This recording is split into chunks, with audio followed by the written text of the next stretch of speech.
الحمد لله رب العالمين والصلاة والسلام على سيدنا محمد سيد الأولين والآخرين وعلى آله وأصحابه أجمعين. أما بعد فأعوذ بالله من الشيطان الرجيم. بسم الله الرحمن الرحيم. إن الأبرار يشربون من كأس كان مزاجها كافورا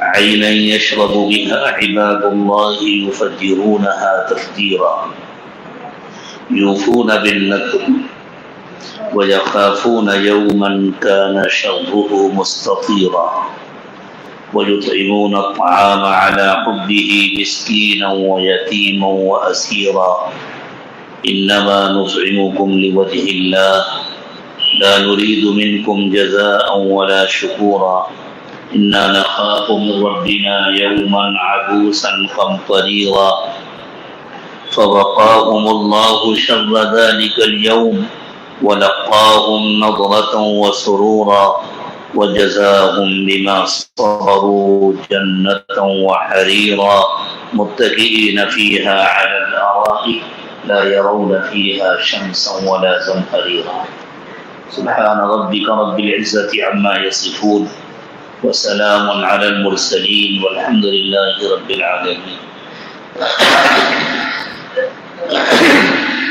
اللهم صل على سيدنا محمد وعلى آل سيدنا محمد وبارك وسلم. بہت خوش نصیب ہیں یہ بچے جن کو اللہ تعالیٰ نے حفظ قرآن کی دولت سے مالا مال فرمایا، اور اسی طرح بہت خوش نصیب ہیں ان کے والدین، ان کے سرپرست، ان کے گھر والے، ان کے اساتذہ اور وہ تمام حضرات جو کسی بھی طرح اس ادارے کا یا کسی بھی دینی ادارے کا تعاون کرتے ہیں، کہ ان سب کو اللہ تعالیٰ نے ذریعہ اور سبب بنایا. حافظ قرآن کے والدین کے سلسلے میں رسول اکرم صلی اللہ علیہ وسلم نے ارشاد فرمایا ہے کہ قیامت کے دن ان کو ایسا تاج پہنایا جائے گا جس کی روشنی کے آگے سورج کی روشنی بھی مان ہے. اور اس کی ایک بہت بڑی وجہ یہ ہے کہ عموماً جس عمر میں بچہ حافظ قرآن ہوتا ہے اس عمر میں وہ خود فیصلہ کرنے کی پوزیشن میں نہیں ہوتا. اسے کہاں بھیجنا ہے، کیا پڑھانا ہے، یہ فیصلہ تو والدین کرتے ہیں. تو اصل میں تو والدین سبب بنتے ہیں، اس لیے اللہ تعالیٰ کی طرف سے ان کا اتنا غیر معمولی اکرام ہوگا. اور پھر حضور اکرم صلی اللہ علیہ وسلم نے ارشاد فرمایا کہ سوچو کہ جب والدین کا اتنا اکرام ہوگا حافظ کے والدین ہونے کی وجہ سے، تو خود حافظ قرآن کا کیسا اکرام. لیکن اس کے لیے قرآن کی حفاظت کرنا شرط ہے. جو بچے بہت غور سے سنیں اور ان کے گھر والے بھی سنیں، اس اعزاز اور اکرام کے لیے قرآن کی حفاظت کرنا شرط ہے. اور قرآن کی حفاظت 3 طریقے سے کرنا ہے. ایک قرآنی الفاظ کی حفاظت کرنا ہے کہ مکمل تجوید کے ساتھ، صحت کے ساتھ، مخارج کی رعایت کے ساتھ اسے خوب پڑھنا ہے تاکہ وہ ہمیشہ یاد رہے، رواں رہے. صرف دور کر کے پھر قرآن رمضان کے لیے چھوڑ لے جائیں. حفاظت کے لیے دوسرا کام ہے اس کو انشاءاللہ سمجھنا بھی، اس کے علوم و معارف بھی حاصل کرنا ہے. جیسے اللہ تعالیٰ نے اپنے فضل سے ان بچوں کو حافظ قرآن بنایا، اللہ ان کو عالم بھی بنایا. قرآن کی زبان سے اور قرآن کے علوم سے بھی ان کو واقف کرائے. یہ بھی دوسری شرط ہے. اس کے ساتھ تمہیں اور جو پڑھنا ہے وہ سب کچھ پڑھو، لیکن قرآن بھی پڑھو، قرآن کے علوم بھی پڑھو، قرآن کے معارف سے بھی اپنے سینوں کو بھرو اور اپنے دماغوں کو آراستہ کرو. اور تیسرا کام ہے حفاظت کے سلسلے کا قرآن پر اخلاص کے ساتھ عمل کرنا. اس میں 2 محنتیں کرنی پڑتی ہیں. ایک عمل کی محنت، نماز کے وقت نماز پڑھنا ہے، روزے کے مہینے میں روزہ رکھنا ہے، اللہ نے مال دیا، سال گزرا تو زکوٰۃ دینا ہے، اللہ نے مالدار بنایا تو حج کرنا ہے، وقتاً فوقتاً عمرہ کرنا ہے، ضرورت مندوں کی خدمت کرنی ہے۔ ایک تو اس کی مشق کرنی ہے، اس کی محنت کرنی ہے، اور دوسرے اخلاص کی محنت کرنی ہے۔ اخلاص کی مستقل الگ محنت کرنی پڑتی ہے تاکہ ہماری نیت درست ہو جائے اور ہمارا ہر کام صرف اللہ کے لیے ہونے لگے۔ جس کے اندر یہ سب کچھ جمع ہو جائے گا، قیامت کے دن وہ حافظ قرآن بن کے اٹھے گا، صرف الفاظ کا یاد کر لینے والا نہیں۔ اور پھر اس کے والدین کا ایسا اکرام ہوگا جس کا تذکرہ فرمایا نبی اکرم صلی اللہ علیہ وسلم نے، اور خود حافظ قرآن کا جو اکرام ہوگا اس کا تو کوئی تصور ہی نہیں کر سکتا۔ اس کی ایک چھوٹی سی مثال دی اللہ کے رسول صلی اللہ علیہ وسلم نے کہ اللہ تعالیٰ فرمائیں گے کہ دیکھو یہ جنت کے زینے ہیں، تم قرآن کی تلاوت شروع کرو اور ان زینوں پر چڑھنا شروع کرو، جہاں جا کر قرآن مکمل ہوگا، پورا یاد ہوگا تب جا کر قرآن کی تلاوت مکمل ہو سکے گی، جہاں جا کر تلاوت مکمل ہوگی وہاں جنت میں تمہارا گھر ہو۔ اصل میں ہم اس دنیا میں آئے ہی ہیں اپنی آخرت بنانے کے لیے، ہم یہاں دنیا میں رہنے کے لیے تو آئے نہیں۔ ہم سے پہلے والوں نے جگہ خالی کی تو آج ہم دنیا میں رہ رہے ہیں، اور بعد والوں کے لیے ہم جگہ خالی کر کے جائیں گے تو وہ رہیں گے۔ سوچیں حضرت آدم علیہ السلام کے زمانے سے آج تک کے سارے لوگ اگر دنیا میں موجود ہوتے، آدمی کا دل چاہتا ہے میں کبھی مروں نہیں۔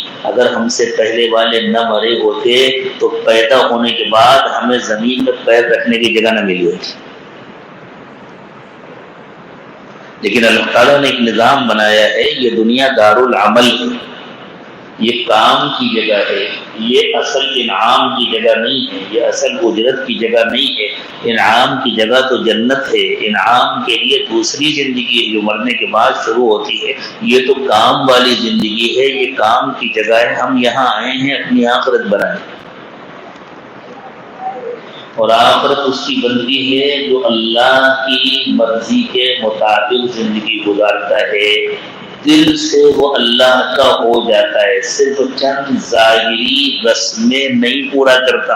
آج کل ہم مسلمانوں کا حال یہ ہو گیا، ہمارے یہاں چند رسمیں ہو گئی، عمرے کا رواج ہو گیا ہے، سال میں 1 مرتبہ یا 2 مرتبہ عمرے کے لیے چلے گئے، کچھ صدقہ کر دیا، کچھ خیرات کر دیا، اور زندگی منمانی گزر رہی ہے۔ یہ ایمانی زندگی نہیں ہے، یہ جنت میں لے جانے والی زندگی نہیں ہے۔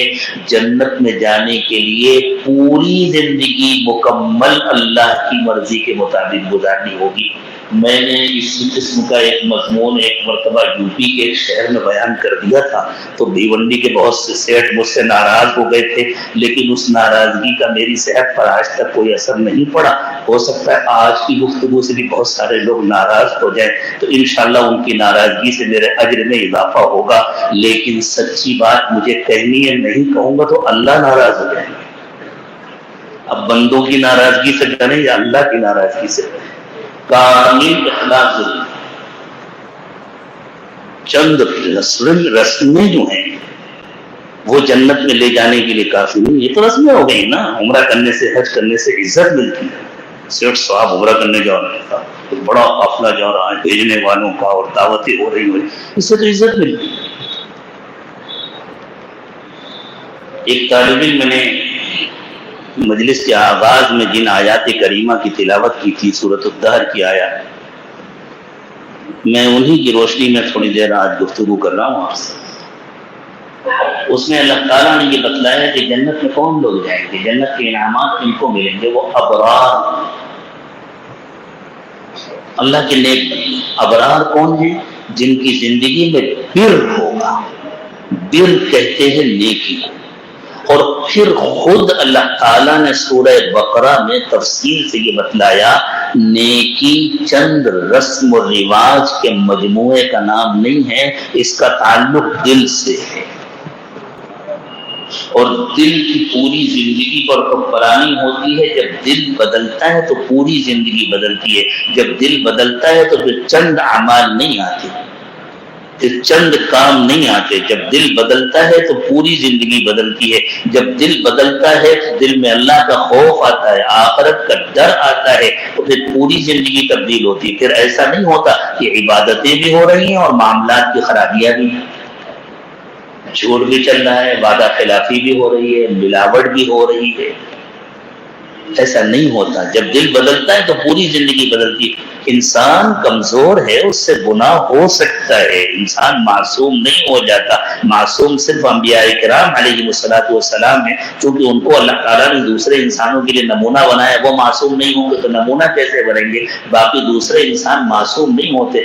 گناہ ہو جانا بڑی بات نہیں ہے, گناہ کو معمولی سمجھنا بہت خطرناک بات ہے. گناہ سے بچنے کی کوشش نہ کرنا اور یوں سمجھنا کہ اتنا تو چلتا ہے بھائی اس زمانے میں, اس لیے اب اس سے بھی کون بچ سکتا ہے. بسا اوقات اس سوچ سے اور اس جملے سے ایمان ختم ہو جاتا ہے اور پتہ نہیں چلتا. حضرت اقدس تھانوی نور اللہ مرقدہ نے ارشاد فرمایا کہ بسا اوقات موت کے وقت یہ نظر آتا ہے کہ انسان بغیر ایمان کے گیا. لوگ سمجھتے ہیں کہ اس وقت ایمان چھنا, اس وقت نہیں چھنا ہوتا, نہ معلوم کب سے چھنا ہوتا ہے, پتہ نہیں چلتا اس وقت ادھار. تو اللہ ہم سب کی حفاظت فرمائے. تو اللہ تعالیٰ نے فرمایا بر کس چیز کا نام ہے, اس کو سمجھو. لیس البر ان تولوا وجوہکم قبل المشرق والمغرب.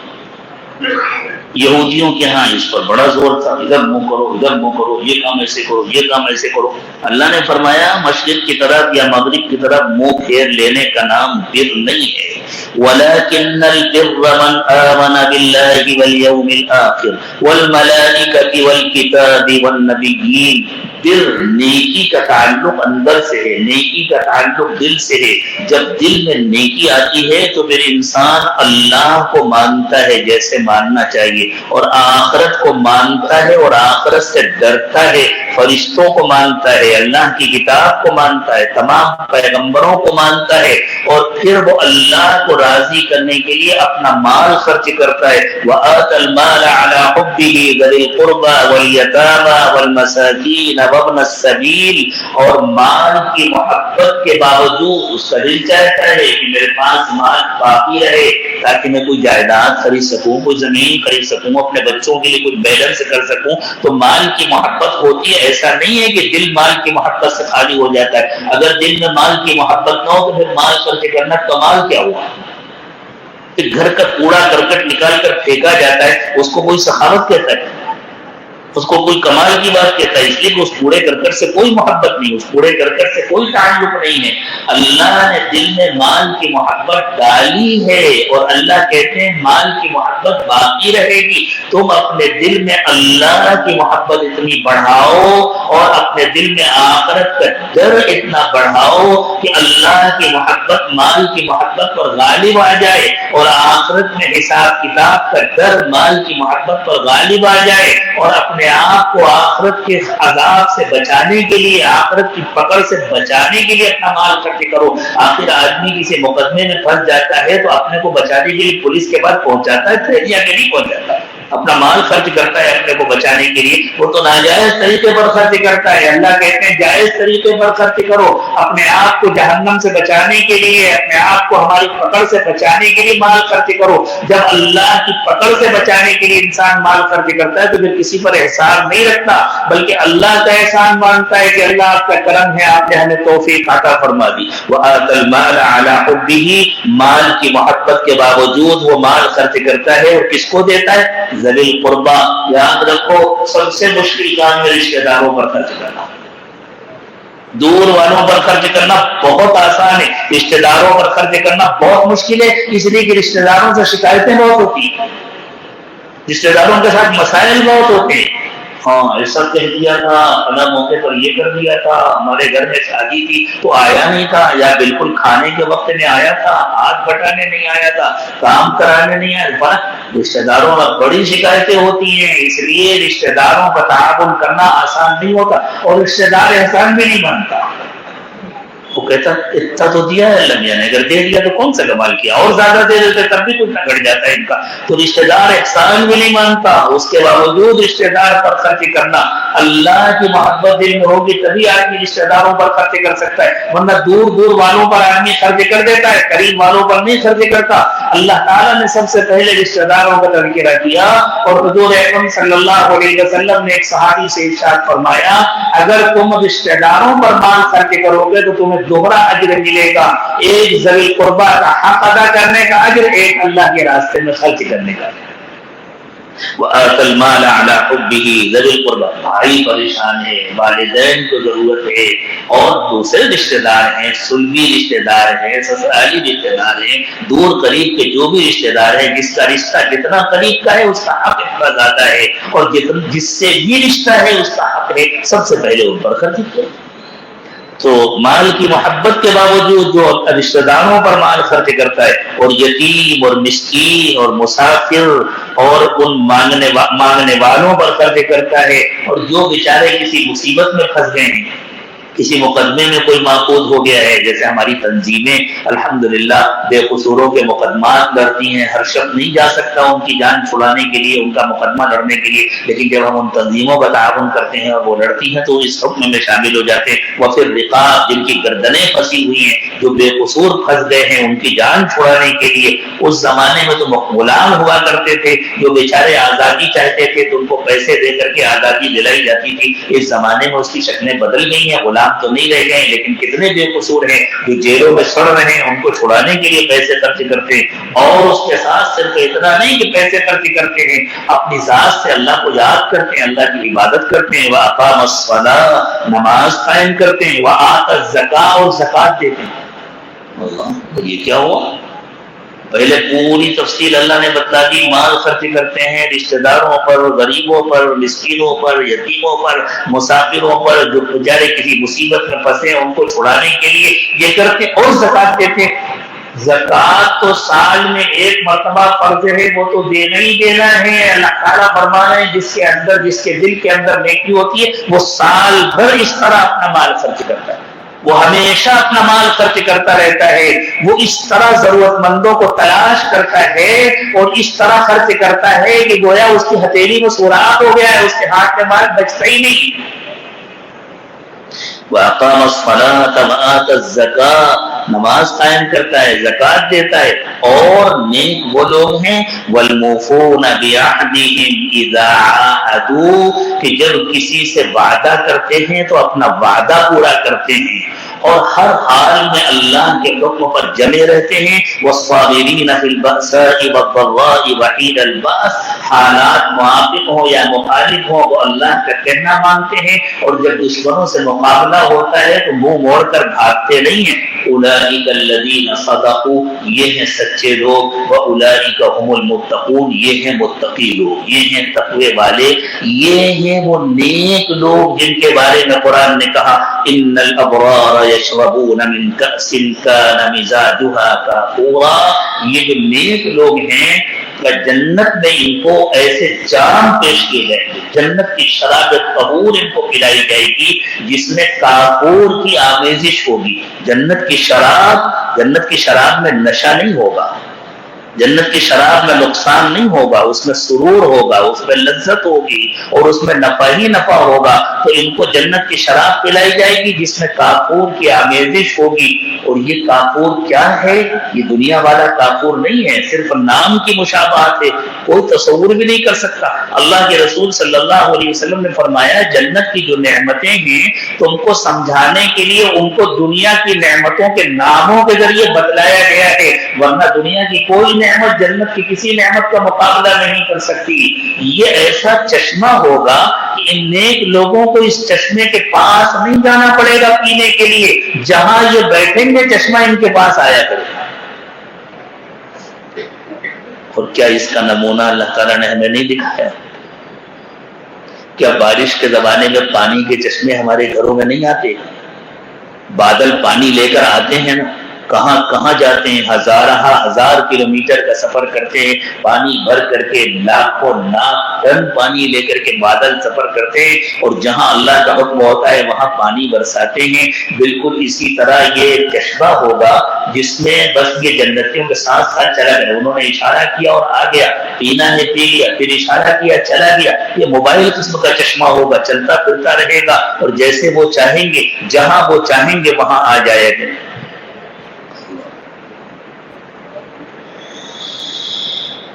یہ کون لوگ ہیں جن کو یہ پانی ملے گا؟ اللہ نے فرمایا یوفون بالنذر، یہ وہ لوگ ہیں جو اللہ سے کیا ہوا وعدہ پورا کرتے ہیں۔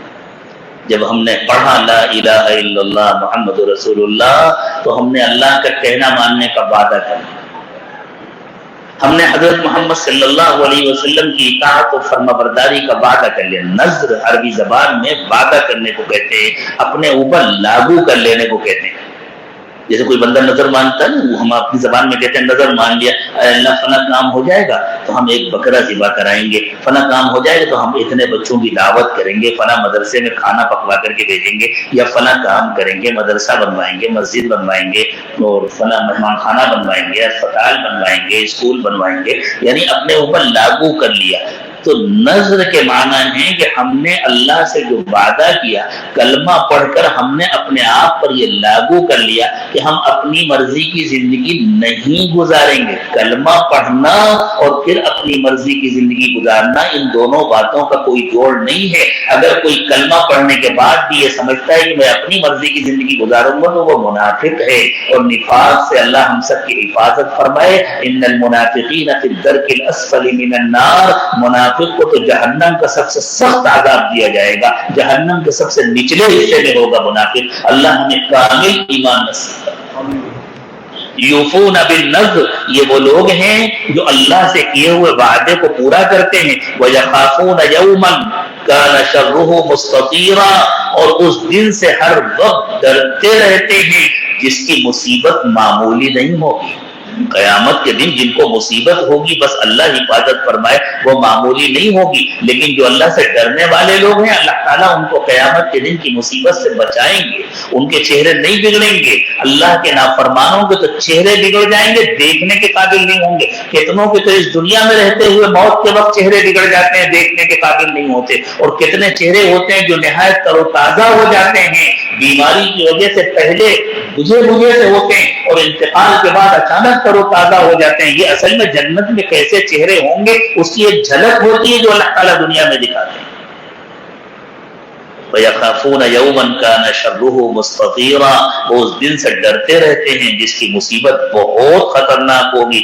اور کیا کرتے ہیں؟ اپنے آپ کو بچانے کے لیے، اللہ کو راضی کرنے کے لیے کھانا کھلاتے ہیں۔ کھانا کھلانے سے مراد صرف پکا کر کھلانا نہیں، ضرورت مندوں کی ضرورتیں پوری کرتے ہیں۔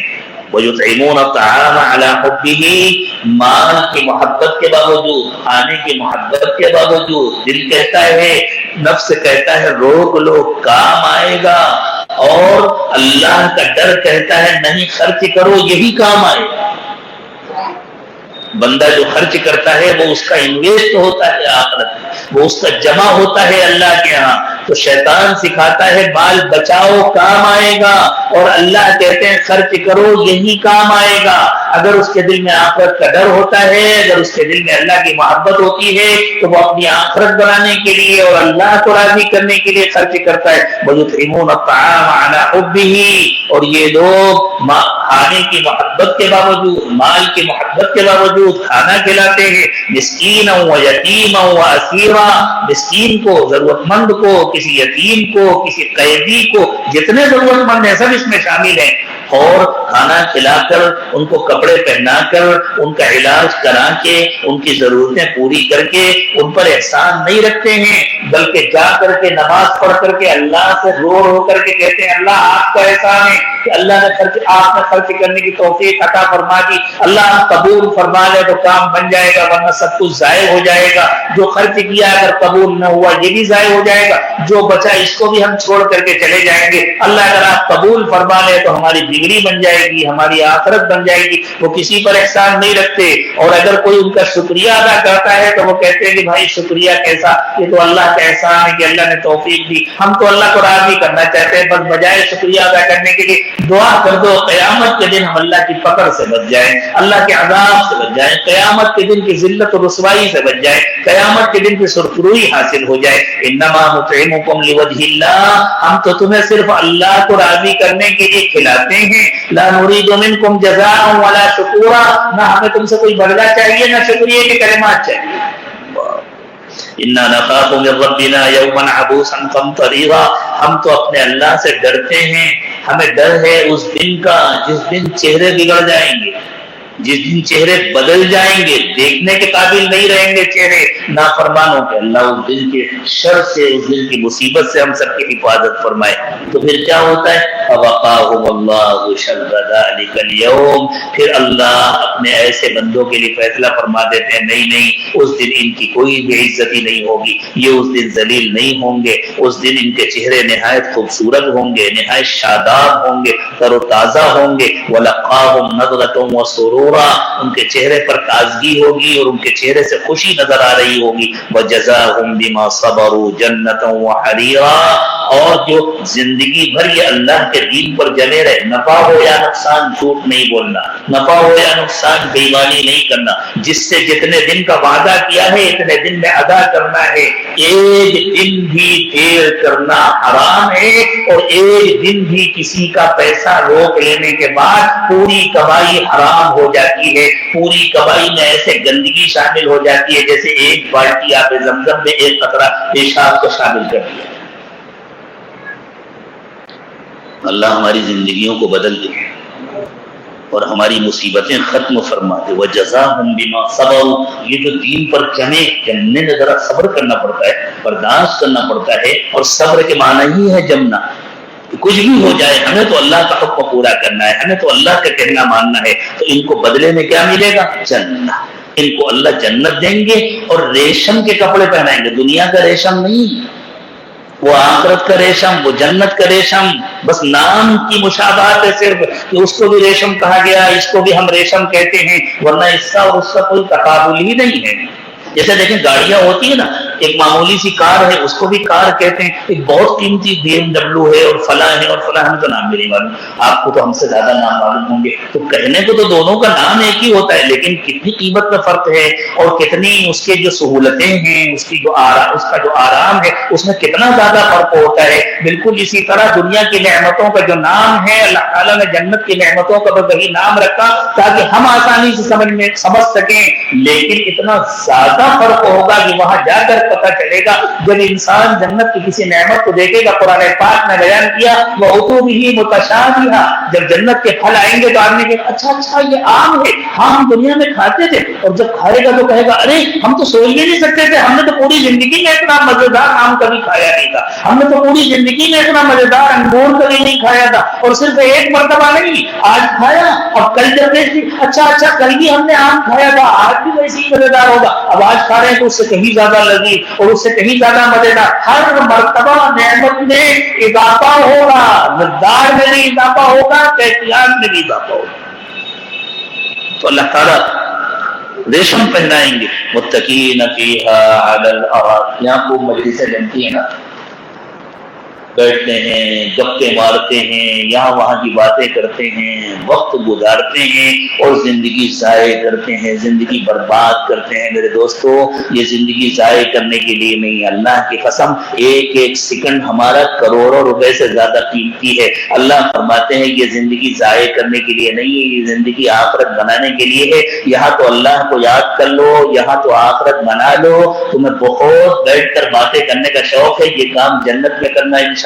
متقین فیہا علی الارائک، وہاں صوفے لگے ہوں گے اور آمنے سامنے بیٹھے ہوں گے، اور وہاں موسم کی شدت نہیں ہوگی۔ لا یرون فیہا شمسا ولا زمہریرا، نہ تیز دھوپ ہوگی کہ گرمی کی تکلیف ہو، نہ تیز سردی ہوگی کہ ٹھنڈک کی تکلیف ہو۔ ودانیۃ علیہم ظلالھا، سائے بالکل قریب قریب ہوں گے۔ وذللت قطوفھا تذلیلا، اور جنت کے پھل اتنے قریب ہوں گے کہ جنتی کا دل چاہے گا وہ ہاتھ بڑھا کر کے توڑ لے گا۔ درخت اگر اگر دور ہوگا اور جنتی ہاتھ بڑھائے گا درخت چل کر آئے گا جنتی کے پاس، شاخیں جھک جائیں گی، پھل قریب آ جائیں گے اور پھل توڑ.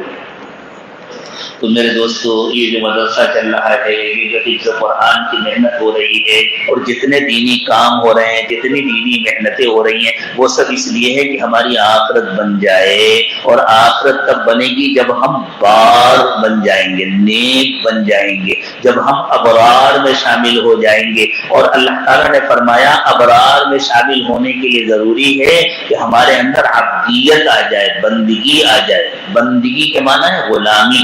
غلام کی کیا صفت ہوتی ہے؟ ایک صاحب نے غلام خریدا اور کافی مہنگا خرید لیا،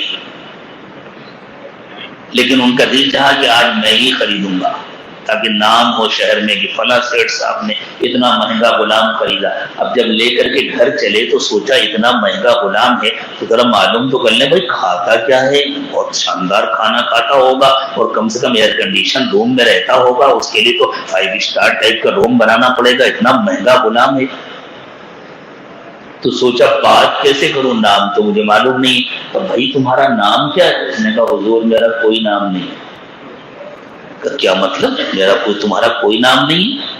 تم پہلے جس کے پاس تھے ان کو بیٹھا دیجیے، جہاں ہیں وہیں بیٹھا دیجیے، بیٹھ جاؤ بیٹا، وہیں پر بیٹھ جاؤ. تمہارا کوئی نام نہیں؟ کہنا نہیں میرا تو کوئی نام نہیں، میں غلام ہوں، غلام کا کوئی نام تھوڑی ہوتا ہے.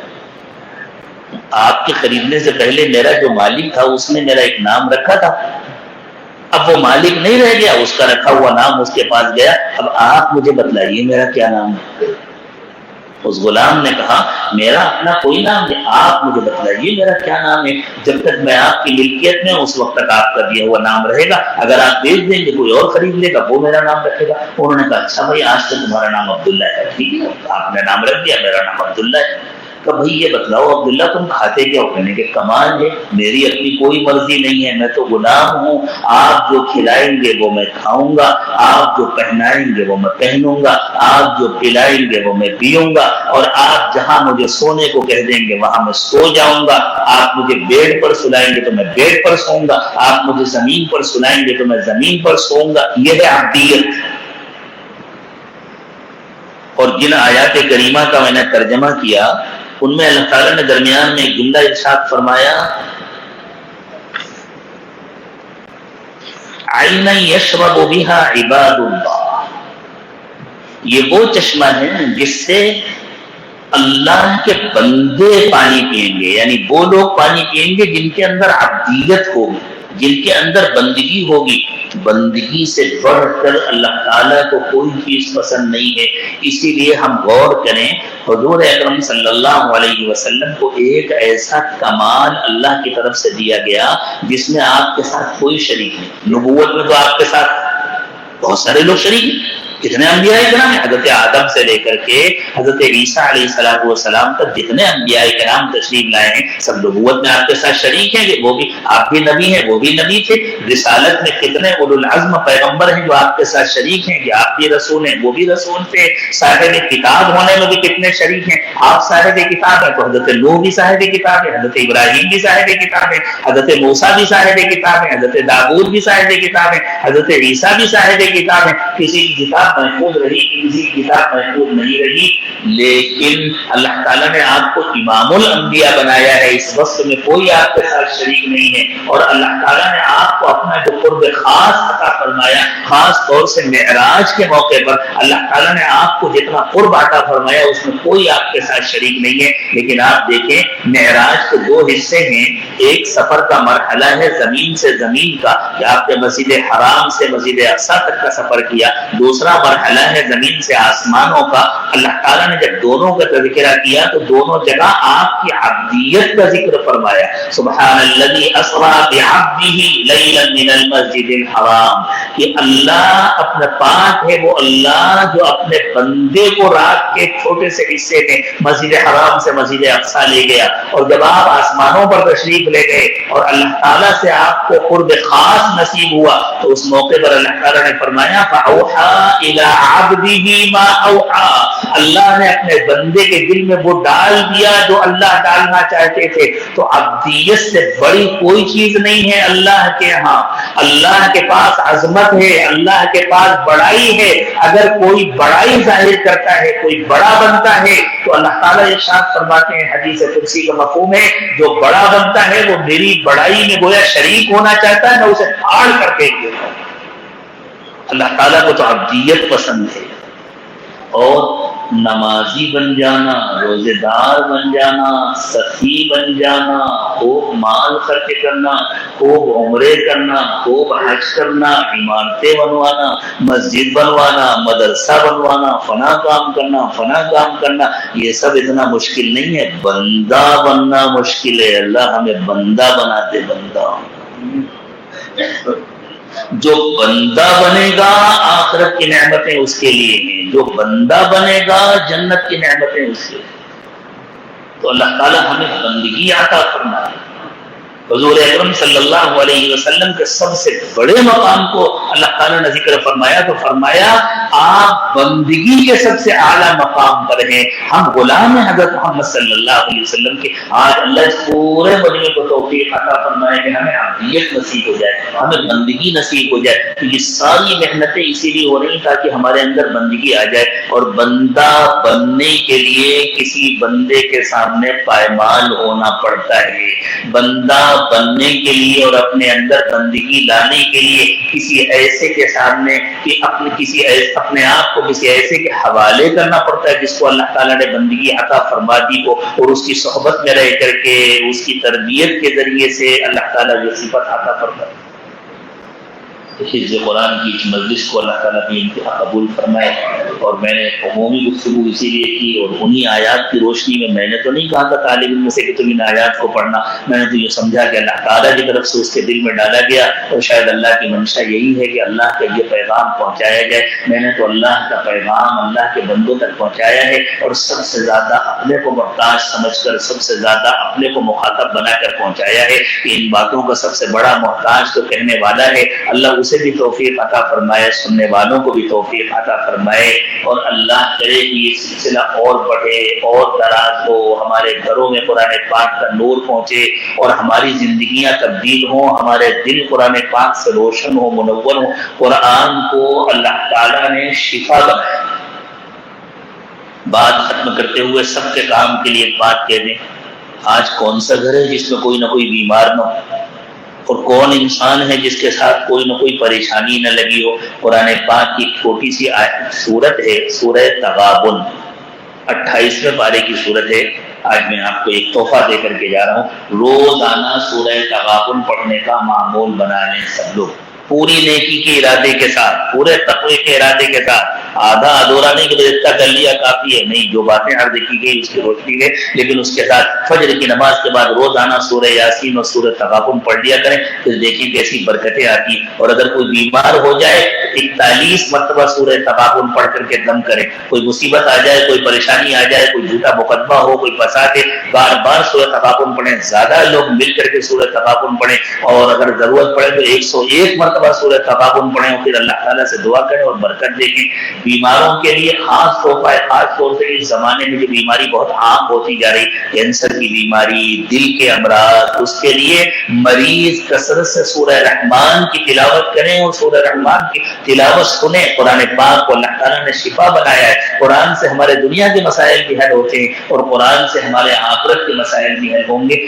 شرط یہ ہے کہ ہم اپنے کو اللہ کے حوالے کر دیں اور اللہ کا کہنا مانیں۔ اللہ سب کو توفیق عطا فرمائے، سب سے زیادہ مجھے توفیق عطا فرمائے۔ وآخر دعوانا ان الحمدللہ رب العالمین۔ اور کوئی پروگرام تو نہیں؟ دعا کریں۔ سبحان ربي العلي الأعلى الوهاب. اللهم صل على سيدنا محمد وعلى آل سيدنا محمد وبارك وسلم. ربنا ظلمنا أنفسنا وإن لم تغفر لنا وترحمنا لنكونن من الخاسرين. رب اغفر وارحم وأنت خير الراحمين. رب اغفر وارحم وتجاوز عما تعلم إنك أنت الأعز الأكرم. اللهم آنس وحشتنا في قبورنا. اللهم ارحمنا بالقرآن العظيم واجعله لنا إماما ونورا وهدى ورحمة. اللهم ذكرنا منه ما نسينا وعلمنا منه ما جهلنا وارزقنا تلاوته آناء الليل وآناء النهار واجعله لنا حجة یا رب العالمین. پروردگار عالم، ہم آپ کے عاجز و کمزور بندے ہیں، ہمارے حال پر رحم فرمائیے. اللہ ہمیں کامل ایمان عطا فرما دیجیے. اللہ ہمیں نیکی اور تقوی والی زندگی نصیب فرما دیجیے. اللہ جو زندگی گزر چکی اس میں کیے ہوئے گناہوں کو معاف فرما دیجیے. اللہ بچی ہوئی زندگی کو پچھلی زندگی کا کفارہ بنا دیجیے. اللہ برے دوستوں سے، بری مجلسوں سے، بری باتوں سے، برے دن سے، بری راتوں سے ہماری حفاظت فرمائیے. اللہ اچھے دوست احباب نصیب فرمائیے، اچھی مجلسیں نصیب فرمائیے، اچھے دن نصیب فرمائیے، اچھی راتیں نصیب فرمائیے. اللہ ہم سے راضی ہو جائیے، اپنے رضا والے اعمال نصیب فرمائیے. اپنی ناراضگی کو، ناراضگی کے اسباب سے حفاظت فرمائیے. اللہ اس مدرسے کی حفاظت فرمائیے، اس کے ذمہ داروں کی حفاظت فرمائیے، اس کا تعاون کرنے والوں کی حفاظت فرمائیے، پڑھنے پڑھانے والوں کی حفاظت فرمائیے. سب کو قبول فرمائیے. اللہ سب کو قبول فرمائیے، سب کو اپنا بنا لیجیے. اللہ سب کو کامل ایمان نصیب فرما دیجیے. اللہ ہمیں اپنی محبت نصیب فرمائیے، آخرت کا ڈر نصیب فرمائیے. اللہ ایسا آخرت کا ڈر نصیب فرما دیجیے کہ ہماری زندگی گناہوں کی گندگی سے پاک ہو جائے، صاف ہو جائے. پیارے اللہ ان اٹھے ہوئے ہاتھوں کی لاج رکھ لیجیے، اس پورے مجمع کو قبول فرما لیجیے. اللہ سب کو اپنا بنا لیجیے. ایک پل کی غفلت سے بھی ہماری حفاظت فرمائیے. ہر وقت اپنی یاد اور اپنا دھیان نصیب فرمائیے. اللہ خوب سمجھ کر، خوب مزے دے کر قرآن پاک کی تلاوت کرنے کی توفیق عطا فرمائیے. اللہ رمضان بہت قریب آ گیا ہے. اللہ ہمیں رمضان کی قدر کرنے کی توفیق عطا فرمائیے. رمضان کی تیاری کرا دیجیے. اللہ رمضان سے پہلے شب برات آنے والی ہے. اللہ ہمیں جہنم سے برات نصیب فرما دیجیے، جہنم سے آزادی نصیب فرما دیجیے. پیارے اللہ جو مانگا وہ بھی عطا فرمائیے، جو مانگنا چاہیے نہیں مانگ سکے وہ بھی عطا فرمائیے. اللہ بغیر مانگے عطا فرمائیے، مانگنے کا سلیقہ عطا فرمائیے. وصلی اللہ تعالی علی خیر خلقہ محمد وعلی آلہ واصحابہ اجمعین برحمتک یا ارحم الراحمین.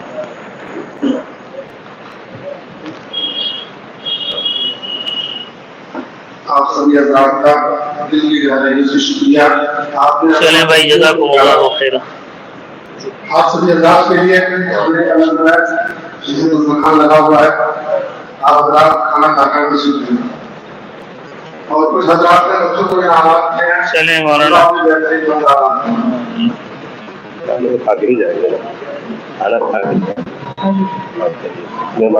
جی